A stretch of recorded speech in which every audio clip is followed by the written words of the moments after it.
मेरे प्यारे दोस्तों, कैसे हैं आप लोग। आई होप घर पे होंगे, मस्त होंगे, स्वस्थ होंगे और अच्छे से पढ़ाई कर रहे होंगे।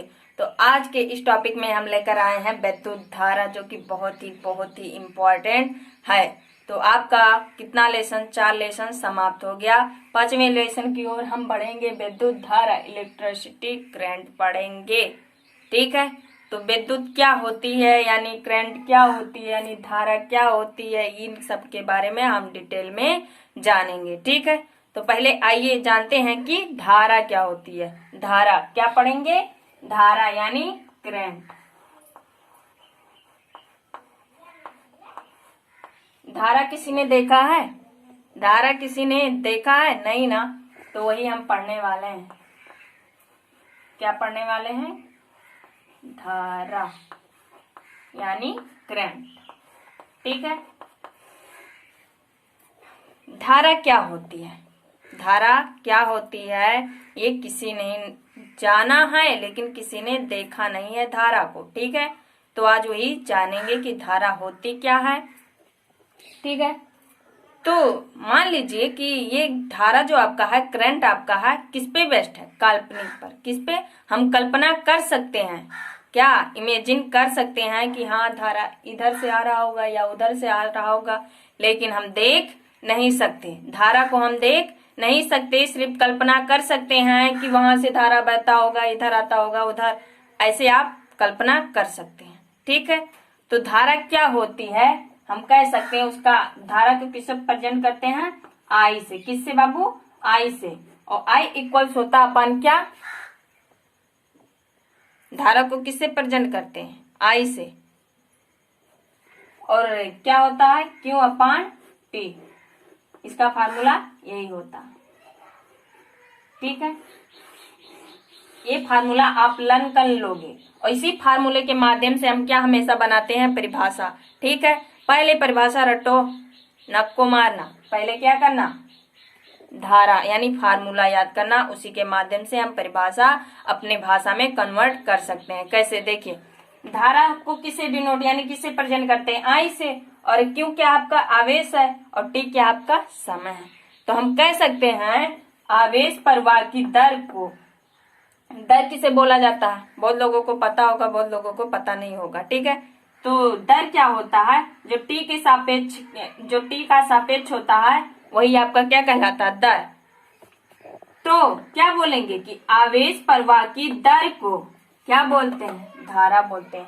आवेश प्रवाह की दर को धारा बोलते हैं। आवेश क्यों आपका क्या है? आवेश। टी क्या आपका?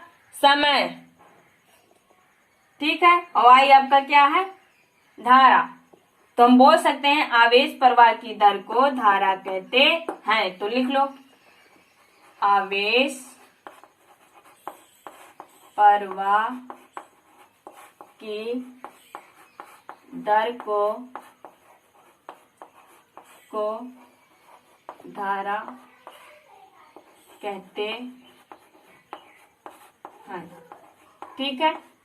आवेश प्रवाह की दर को धारा कहते हैं। इसे आई से प्रदर्शित करते हैं। यानी आई इक्वल्स क्या हमने बताई? क्यू अपान टी बताई। क्या बताई बाबू? क्यू अपान टी बताई। फिर हम जानते हैं आवेश का मात्रक क्या होता है, यानी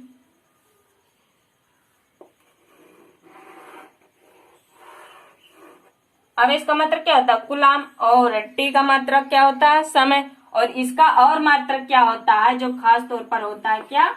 एम्पियर। क्या होता है? मात्रक जो आपका होता है एम्पियर होता है। क्या होता है? एम्पियर। ठीक है। मात्रक भी पता, फार्मूला भी पता, परिभाषा भी पता हो गया, किसके माध्यम से हमने सारा बनाया। थोड़ा गौर फरमाइएगा कि आई इक्वल्स अपान होता है क्यू अपान टी, यानी क्यू आपका आवेश है, टी आपका समय है, आई आपका धारा है। तो आवेश प्रवाह की दर को, आवेश प्रवाह की दर को क्या कहते हैं बाबू? धारा कहते हैं। इसे आई से प्रेजेंट करते हैं। इसका मात्रक होता है एम्पियर। ठीक है। तो धारा पता चल गया। कल्पना हमें यानी इमेजिन, धारा किस पे? इमेजिन पर बेस्ड है। हम सिर्फ क्या कर सकते हैं, कल्पना कर सकते हैं, लेकिन उसे क्या कर सकते हैं, देख नहीं सकते हैं। हाँ महसूस कर सकते हैं कि धारा किधर से इधर बह रहा होगा, इधर जा रहा होगा, इधर जा रहा होगा, हाँ उधर से आ रहा। सिर्फ हम कल्पना कर सकते हैं ना, धारा को देख नहीं सकते हैं ना। तो क्या होगा कि धारा, हमने परिभाषा में क्या लगाया, पहले हमें फार्मूला यदि जो वर्ड का है याद कर लेना कि I इक्वल्स होता है अपन क्यों अपान टी। I इक्वल्स क्यों अपान टी होता है, और क्यों आपका क्या है, आवेश टी आपका है समय। तो आवेश प्रवाह की दर को ही क्या बोलते हैं, धारा कहते हैं। इसे I से प्रदर्शित करते हैं। इसका मात्रक क्या होता है, एम्पियर होता है। इतना बात क्लियर। अब हम जानेंगे कि जब मात्रक क्लियर होता है, मतलब एम्पियर होता है, तो एक एम्पियर मतलब क्या होता है, इसका परिभाषा क्या होगा, एम्पियर का परिभाषा। जैसे कि हमने विभव में पढ़ा था कि विभव क्या होता है, एकांक आवेश को अनंत से विद्युत क्षेत्र के किसी बिंदु तक लाने में किया गया कार्य ही विभव कहलाता है। इसका मात्रक वोल्ट है। तो वोल्ट को हमने परिभाषा किया था। उसी प्रकार मैंने धारा को जब परिभाषा किया, मतलब बताई, उसके बाद उसका मात्रक एम्पियर आया। तो एम्पियर क्या होता है उसके बारे में तो भी जानना जरूरी है। ठीक है, तो देखेंगे कि एक एम्पियर, माना यदि क्या कर दो, यदि Q इक्वल्स 1 कूलाम, कितना 1 कूलाम, और समय कितना लगा 1 सेकेंड। कितना लगा आपका 1 सेकेंड। ठीक है, मैंने मान लिया कि जो आपका आवेश है कितना कूलाम, इकाई, समय कितना लगा 1 सेकेंड। तो हम एक पर एम्पियर का परिभाषा लिख सकते हैं। तो देखना, जब ए भी एक तो कितना हुआ, 1 एम्पियर हुआ कि नहीं हुआ। अरे भाई 1 एम्पियर हुआ कि नहीं हुआ, हुआ। तो हम लिख सकते हैं 1 एम्पियर बराबर, यानी 1 एम्पियर का परिभाषा एम्पियर क्या बोल सकते हैं, देखो इसको क्या बोल सकते हैं, परिभाषा बनाओ कि किसी चालक पर आवेश कहाँ होगा, हमेशा बात करती हूँ, आवेश हमेशा चालक पर, किसी चालक पर होगा। ठीक है, तो आवेश क्या होगा, यानी किसी चालक पर 1 कूलाम आवेश, 1 कूलाम आवेश 1 सेकंड तक प्रवाहित हो रही है, तो उसे क्या बोलेंगे, 1 एम्पियर बोलेंगे। यानी ये कहना चाहता है कि यदि किसी चालक पर जो आवेश आपका है 1 कूलाम आवेश है, कितना समय लेता है, 1 सेकंड समय लेता है, तो उसी को क्या बोलते हैं, 1 एम्पियर बोलते हैं। क्या बोलते हैं, 1 एम्पियर बोलते हैं। तो परिभाषा क्लियर। तो हम क्या लिख सकते हैं, किसी चालक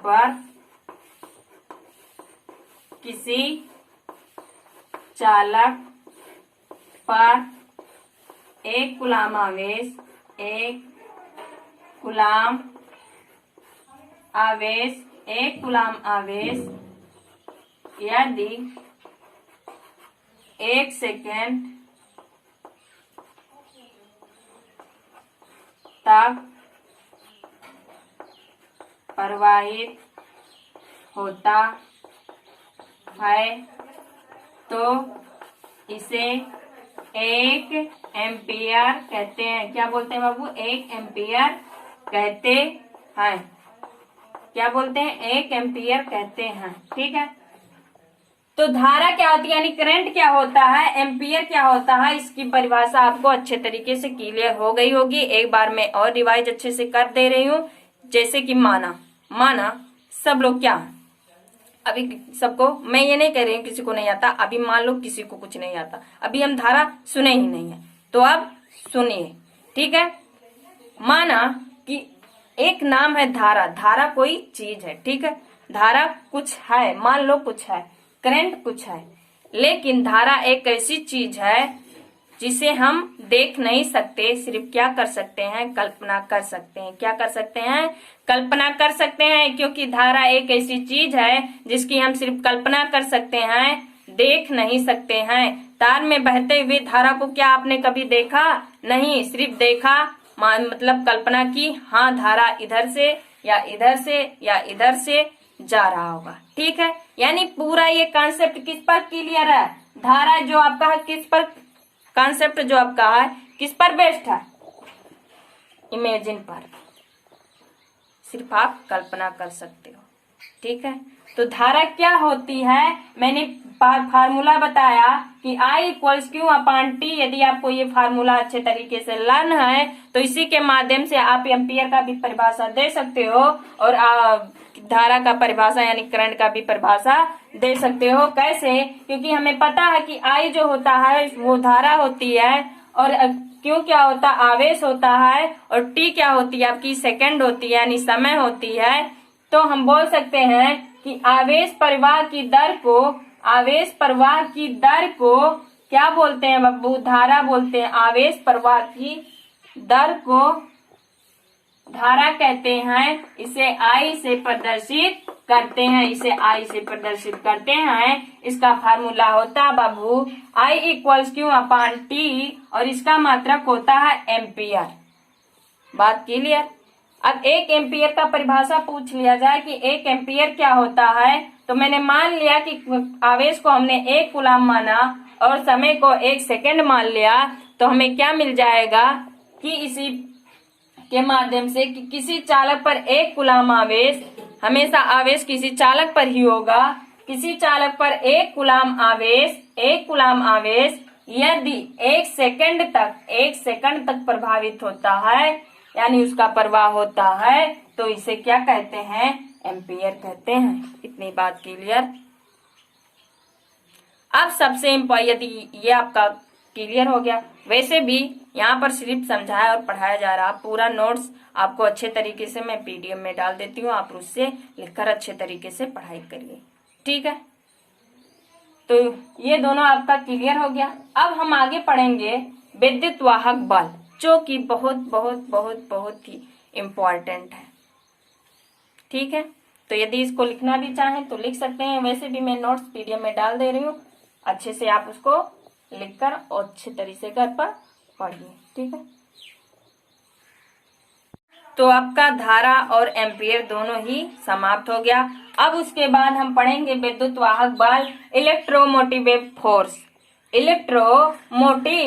फोर्स पढ़ेंगे, यानी ये हिंदी के साथ साथ जो मेन इंग्लिश उसका वर्ड है उसको भी आपको याद करते चलना है, ठीक है। हिंदी के साथ साथ आपको इंग्लिश भी बोलना आनी चाहिए। मैं ये नहीं कह रही हूँ कि टोटल आप इंग्लिश ही बोलो, लेकिन जो मेन हेडिंग है उसकी इंग्लिश आपको आनी चाहिए, ठीक है। तो क्या आपका हेडिंग है, विद्युत वाहक बल, इलेक्ट्रोमोटिव फोर्स, ठीक है। इतनी बात क्लियर? फिर यानी ये क्या होता है, आपको हेडिंग देखने से ही पता चल जाता है। वाहक किसका, विद्युत वाहक बल, यानी जो विद्युत वाहक बल जो विद्युत का क्या करता है, वाहक यानी वाहन करता है, एक जगह से दूसरे जगह तक ले जाता है, जो बल लगता है वही आपका विद्युत वाहक बल होता है। यानी विद्युत को एक स्थान से दूसरे स्थान तक ले जाने में जो बल लगता है वही आपका विद्युत वाहक बल। वाहक मतलब क्या होता है, सीरियसली आप देखो कि वाहक मतलब होता है वहन करना, यानी एक स्थान से दूसरे स्थान पर ले जाना, और जितना फोर्स लगेगा वही आपका विद्युत वाहक बल होता है। अब ये परिभाषा मत लिख देना कि जो ये बताने के लिए सिर्फ बताई हूँ, परिभाषा को दूसरा है, ठीक है।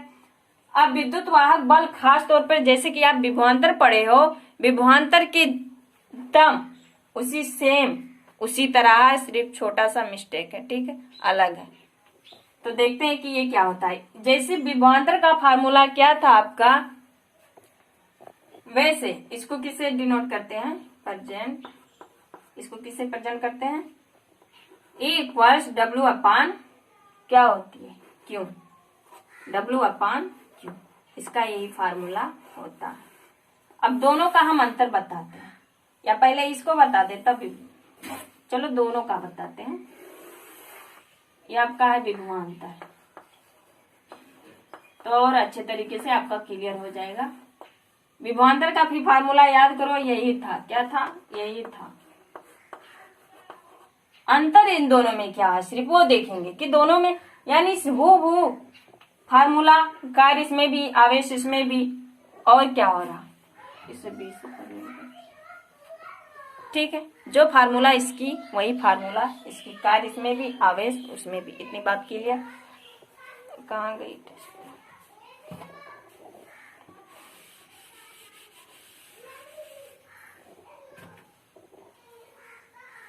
तो घटना ये होती है कि दोनों तो सेम है, दोनों की फार्मूला तो सेम है, लेकिन एक कंडीशन जो है कि वो अलग है कि हमेशा ये खुला परिपथ में होता है और ये हमेशा बंद परिपथ में होता है। यानी जो आपका एकांक आवेश होता है वो ये बंद परिपथ में प्रवाहित होती है और ये आपका खुला। अभी विभवांतर हम पढ़े थे कि एकांक आवेश को अनंत से विद्युत क्षेत्र के किसी एक बिंदु से दूसरे बिंदु तक लाने में किया गया कार्य ही आपका क्या होता है, विभवांतर होता है। तो उसी तरह इसमें बोलेंगे क्या कि एकांक आवेश को अनंत से किसी एकांक आवेश को किसी बंद परिपथ में प्रवाहित करने में किया गया कार्य ही क्या कहलाएगा, विद्युत वाहक बल कहलाएगा। यानी इसका परिभाषा ये होगा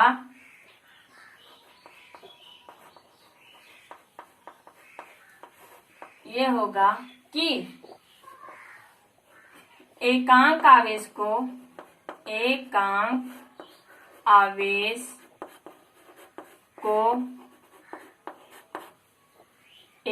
आवेश को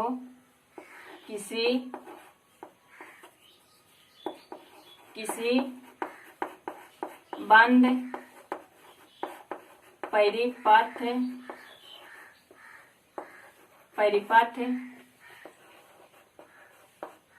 में करने में किया गया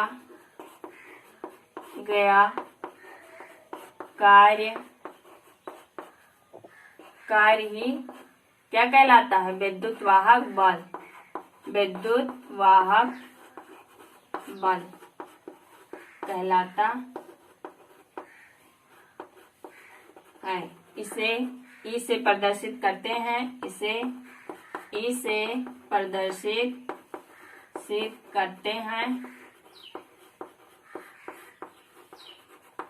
उसका परिभाषा तो तुम्हें हम पहले वाले वीडियो में बता चुकी थी। तो विद्युत वाहक बल क्या है कि एकांक आवेश को ये घटना किसी बंद परिपथ में हो रही है, लेकिन ये वाला विभवांतर आपका किसी खुला परिपथ में हो रही है। ठीक है, यही आप दोनों में क्या है, अंतर है। सेम वही फार्मूला, सेम इसका भी फार्मूला, जो कार्य वो कर रहा है वही कार्य ये कर रहा है। ठीक है, इतनी बात क्लियर। तो हम कह सकते हैं कि एकांक आवेश को किसी बंद परिपथ में प्रवाहित करने में किया गया कार्य ही विद्युत वाहक बल कहलाता है। इसे ई से प्रदर्शित करते हैं। ई इक्वल्स होता है W/Q। तो विद्युत वाहक बल इमेजिन, चलो करो, एक उदाहरण देती हूँ कि कभी कभी क्या करते हैं, लाइट आती है, लाइट आती है, आप क्या स्विच को क्या करते हो, ऑन किए। जैसे कि मान लो मैंने बनाया कि ये आपका चालक तार है, इस पे हमने बल्ब जोड़ दी और इसको सीधे लाकर बैटरी से जोड़ दी, यानी इसका विद्युत वाहक बल ई है, और इसको एक ई से जोड़ दी। ठीक है,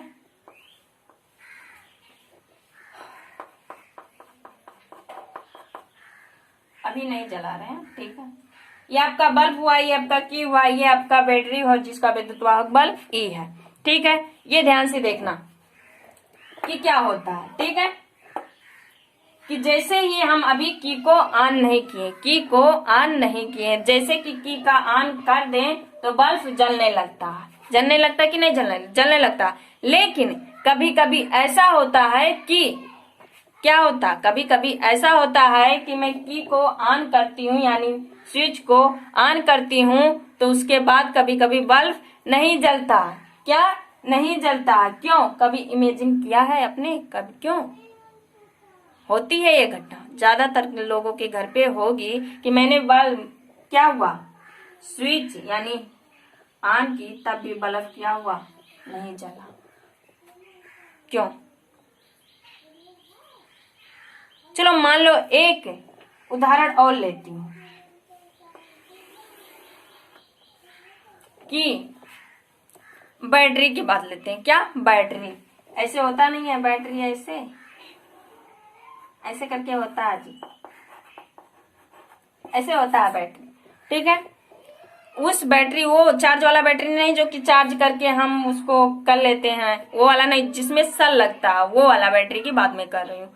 ठीक है, तो सुनिए कि कभी कभी होता है कि हम उसमें सेल तो लगाते हैं नया नया, तो बल्ब जलता है, लेकिन उसके बाद धीरे धीरे धीरे धीरे धीरे क्या होती है, जो रोशनी उसकी चार्ज की होती है खत्म होते जाती है। क्यों? विद्युत वाहक बल के कारण। ठीक है, ये कंडीशन कब लागू होगा देखना, ये 3 स्टेप आप याद रखना कि जब विद्युत वाहक बड़ा हो किससे, विभवांतर से, यानी ये ज्यादा हो किससे, विभवांतर से, तो कैसा परिपथ होगा, बंद परिपथ। कब? बंद परिपथ। और जब E इक्वल्स होगा किसके, V के, तो कैसा परिपथ होगा, खुला। कैसा परिपथ? खुला। ठीक है, और अगर विद्युत वाहक बल कम है विभवांतर से, तो क्या होगा, तब भी खुला ही होगा। यानी इसका मतलब है एक ही कंडीशन में आपका बल्ब जल सकता है, यानी काम करेगा, आपका एक ही कंडीशन में बल्ब या बैटरी काम कर सकता है जब क्या हो, विद्युत वाहक बल अधिक हो। इतनी बात क्लियर।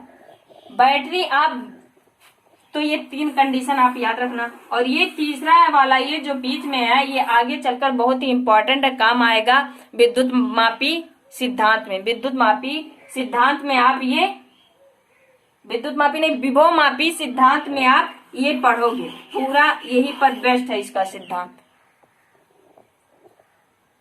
ठीक है, तो ये 3 कंडीशन कि जब बंद परिपथ कब होगा, जब विद्युत वाहक बल क्या, विभवांतर से अधिक होगा, और खुला कब होगा, जब या उसके बराबर हो या उससे विभवांतर से कम हो, तभी आपका खुला परिपथ हो सकता। और जब बंद परिपथ रहेगा तभी आपका ही बल्ब जलेगा, अन्यथा नहीं जलेगा। बैटरी काम तब तक करेगी तब तक कि इसका विद्युत वाहक बल बना रहे, विद्युत वाहक बल उपस्थित हो। तो बैटरी की बात हम कर रहे थे ना, तो मैंने बैटरी ली, और कब देखते हैं कि वह उसकी रोशनी कम होते जा रही है, कम होते जाती है। क्यों? और वही सेल को यदि हम निकाल कर किसी रेडियो में या किसी घड़ी में, वॉच में, किसी भी जगह लगा दें तो वो काम करने लगती है। कभी आपने ऐसा इमेजिन किया है? कभी आपने सोचा ऐसा क्यों? तो सोच लीजिए। इसलिए होता है क्योंकि जो बैटरी का वो था क्या, विद्युत वाहक बल, क्या था, विद्युत वाहक बल।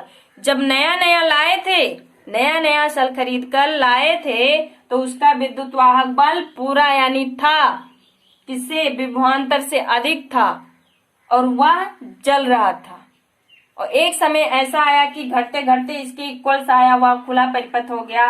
और एक समय तब उसका रोशनी क्या होता, जब उसकी इक्वल्स, जब नया नया बैटरी लाए थे, यानी नया नया सेल लाए थे, तो बैटरी में जब हम किए थे तो विभवांतर कहाँ होता है, किसी डिवाइस में होता है, इतना याद रखना। और ये आपका जो विद्युत वाहक बल किसी बैटरी में या सेल में होती है। विद्युत वाहक बल कहाँ होती है, किसी बैटरी या सेल में होती है हमेशा। ठीक है, तो बैटरी में जब विद्युत वाहक बल लाए थे तो विद्युत वाहक बल पूर्ण था, यानी उसमें पूरा था। तो उसको हम काम कराते रहे, तो एक समय ऐसा आया कि वह विभवांतर की क्या हो गया, इक्वल्स यानी बराबर हो गया। तो थोड़ा धीमे उसका रोशनी हो गया, यानी उसका रोशनी थोड़ा कम होने लगा। और एक समय ऐसा आया कि वह बैटरी एकदम जलना बंद कर दिया, क्योंकि उस बैटरी की तुलना में, यानी बैटरी में जो उपस्थित विभवांतर है उसकी तुलना में विद्युत वाहक बल क्या हो गया, काम करना बंद कर दिया। किसकी तुलना में, बैटरी की बात कर रही हूं। तो ये सेल उसकी तुलना में काम करना बंद कर दिया, यानी ये खुला परिपथ में हमेशा बल्ब नहीं जलेगा। इतनी बात के लिए तो जब तक विद्युत वाहक बल था तब तक तो जल रही थी। जब इसके इक्वल्स हो गया, जलना बंद, धीरे धीरे क्या हुआ, रोशनी कम होते गई। एक समय ऐसा आया कि वह जलना ही बंद कर दी। उस सेल को निकालकर हम दूसरे डिवाइस में लगा दिए, रेडियो में लगा दिए, तो उस रेडियो के लिए वह सेल क्या था, एकदम नया नया था। क्या था, उस सेल जो था आपका निकाले थे, उस रेडियो के लिए क्या था, एक नया था, नया सेल था। तो उसमें जब हम फिट किए तो उसका विद्युत वाहक बल इतना हो गया, बढ़ गया। फिर उसको जब हम चलाते गए तो एक समय ऐसा आएगा कि यही घटना फिर होगी। तो ऐसे ऐसे पोर्शन चलती रहेगी। तो इतनी बात क्लियर समझ में आई कि बैटरी कब जलती, क्यों बुझती, बल्ब क्यों नहीं जलता, किसके कारण, विद्युत वाहक बल के कारण। किसके कारण, विद्युत वाहक बल के कारण। इसलिए कहती हूँ कि विद्युत वाहक बल यानी इलेक्ट्रोमोटिव फोर्स वाला हेडिंग ये बहुत ही इंपॉर्टेंट है। ये विभवमापी सिद्धांत में भी पूछा जा सकता है। और ये 3 कंडीशन याद रखना कि बंद परिपथ कब होगा, जब विद्युत वाहक बल जो होगा विभवांतर से क्या होगा, बड़ा होगा या ज्यादा होगा। और खुला परिपथ 2 कंडीशन में हो सकता है, या विभवांतर के बराबर हो या उससे छोटा। परिपथ, बंद परिपथ एक ही कंडीशन में लागू होगा, जब क्या हो, विद्युत वाहक बल अधिक हो, तभी आपकी बैटरी जल सकती है, आपका बल्ब कार्य कर सकता है। इतनी बात क्लियर। तो विभवांतर और विद्युत वाहक बल क्या होती है, इसको आप अच्छे तरीके से आपको आपके माइंड में फिट हो गया होगा। ठीक है। तो विद्युत वाहक बल क्या होती है कि एकांक आवेश को किसी बंद परिपथ में प्रभावित, बंद परिपथ बोल रहा, तभी आपकी डिवाइस काम करेगी, वरना नहीं करेगी, वरना नहीं करेगी। क्यों? ये जो बल्ब आपका हम बताए थे उदाहरण में कि कभी कभी हम स्विच को ऑन करते हैं तो क्या होता है, बल्ब नहीं जलती है। तो यानी ये कौन सा परिपथ हुआ, जब नहीं जलेगी तो कौन सा परिपथ हुआ बाबू, खुला परिपथ होगा। क्या होगा, खुला होगा। ये कौन सा परिपथ हुआ, बल्ब। कभी कभी बल्ब जलती है, कभी कभी खराब हो जाने की वजह से बल्ब नहीं जलती है, तो इसको हम कैसा परिपथ मानेंगे, खुला परिपथ। क्योंकि हमारा ये फार्मूला जो कॉन्सेप्ट कह रहा है कि कार्य क्या होनी चाहिए, कार्य होनी चाहिए, और इसमें कार्य तो हो ही नहीं रहा है। तो कौन सा परिपथ हुआ, खुला परिपथ हुआ। तो हमेशा याद रखना, सबके घर में ये कंडीशन होती है कि कभी कभी बल्ब नहीं जलती है, स्विच ऑन करने के बाद भी बल्ब नहीं जलती है। यानी वो कैसी परिपथ है, खुला परिपथ है। कोई पूछेगा ये कौन सा परिपथ है, खुला परिपथ, आप बताओगे, ठीक है। तो वो पूछेंगे क्यों, क्योंकि, तो ये 3 कॉन्सेप्ट आप याद रखना। और फार्मूला, तो आप बताओगे कि यह फार्मूला कह रहा है कि क्या कार्य होनी चाहिए, जबकि इसमें कोई कार्य हो ही नहीं रहा है। तो ये कौन सा परिपथ, सीधे क्या होगा, खुला परिपथ होगा। इतनी बात क्लियर। तो ये बल्ब क्यों नहीं जला के, तो कौन सा परिपथ हुआ, खुला परिपथ हुआ। और बैटरी का जो एग्जाम्पल दी कि जब तक बैटरी में रहता है तो उसका विद्युत वाहक नया लाते हैं तो विद्युत वाहक बल्ब पूर्ण रहता है। धीरे धीरे उसका जब हम काम यूज करते हैं तो उसका विद्युत वाहक बल्ब घटते घटते क्या खुला परिपथ बन जाता है, जो कि कार्य करना बंद कर देता है। और हम जानते हैं कि विद्युत वाहक बल्ब में कार्य जरूरी है, इसलिए क्या हो जाता है, बंद। उसी सेल को दूसरे डिवाइस में लगा देते हैं तो उसके लिए वह नया रहता है उसमें, और एक समय ऐसा आएगा कि उसमें भी काम करना बंद कर देगा। ठीक है। तो विद्युत वाहक बल जो होता है उसमें कार्य होना चाहिए, और विद्युत बल होगा तभी बंद परिपथ होगा, अन्यथा नहीं होगा। तो क्लियर कि एकांक आवेश को किसी बंद परिपथ में प्रवाहित करने में किया गया कार्य की बात आ रही है, विद्युत वाहक बल कहलाता है। इसे ई से प्रदर्शित करते हैं, E = W/Q। तो विद्युत वाहक बल क्या होती है, ये क्लियर। तो यदि लिखना चाहे लिख ले, वैसे भी हम नोट्स में डालते रहेंगे अच्छे तरीके से। यदि यहाँ समझ में आ गया होगा तो लिखना चाहते तो लिख लें।